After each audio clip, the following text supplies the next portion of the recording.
Hey, what's up, guys? This is GearmoAuto. Is your '08 Ford Mustang doing this when you turn the key on? Making a popping sound in the dash.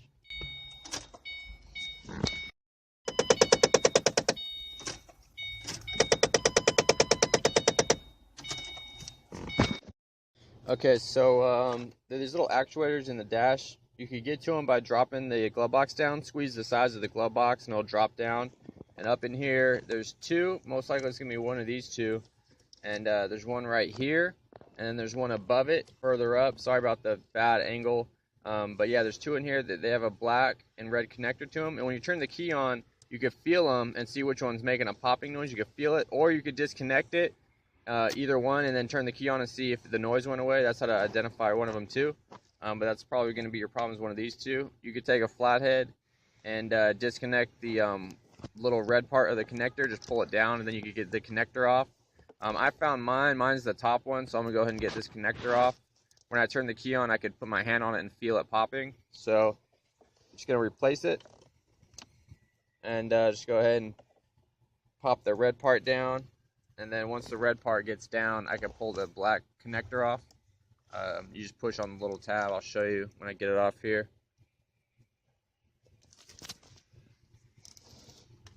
Okay, I got it disconnected.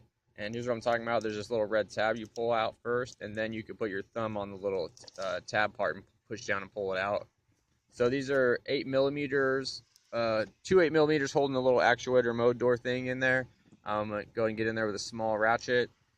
This is something you might have to take your hat off or put your beer down to get up in here. The one on the bottom ain't too bad, but the one on the top I had to sit upside down and put my left hand up there to get it off. But I got it out. I already loosened up my ratchet, and then I'm just pulled out my fingers. I didn't show you because I couldn't do it with the camera, but I'm gonna go ahead and pull this out, and then I got to get the bolt out on top. That one comes off too. It's up here. You can see it up there. It's that little silver one right up there. And so 8 millimeter again. Either get a wrench up there if you can, or like a ratchet. I got it out. So now I'm just gonna reach up there and pull this little mode door actuator thing out. Okay, so I pull it off, and no big deal, just wiggle it out. And I got a new one. You can look at the part number on here to get a new one. Take it to the parts store or take it to Ford. I got a Ford one. I just showed them the part number, and they got me the same one. So that's a thing you could do. Like I said, I went Ford. Here's my part number. You could always go aftermarket too. But yeah, so I'm gonna go ahead and put my new one in. Here it is.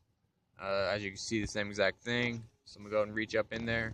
Now, when you put it up there, they don't really stay in place. It was kind of a struggle to put it in there and then put the screw in. At first, it seemed like it was staying in place, but then it kept falling out. But eventually, I got it in. This little guy, he goes into like a little track. If you look up there, you can see he'll go into a track. You can see the grease. Just go ahead and put him in. And then when you get him in the track, just put the screws in the holes. I did the bottom screw first because it was easiest. And it was really tough to get up in there. But yeah, so it's not too bad. I'm not trying to like make it sound hard or anything. But it's just, going to be kind of crouching in there. But I got my two bolts in. I'm going to go and tighten them down and put my connector on. You can go ahead and tighten them down. They don't got to be mega tight. Remember, these are plastic screws. They're screwing in plastic, so don't cinch them down too hard. Just get them snug. And yeah, so now I'm going to get my connector on. And when you put the connector on, make sure the little tab is pulled back. And then put it on. Okay. Yeah, sorry about the weight here. I'll get it on. And then, oh, I forgot to mention, I should have mentioned in the beginning, make sure your AC mode door is on the neutral, like off. I don't know if that makes it too big of a difference, but I just did it to be safe. Okay, I got my connector on. All right, so that's in. I'm going to go and test it out now. Yeah, I started it up. I cycled the key many times. It's fine. So it's good. Thanks for watching. Please like, comment, subscribe. Feel free to donate if you like. And I'll see you next time.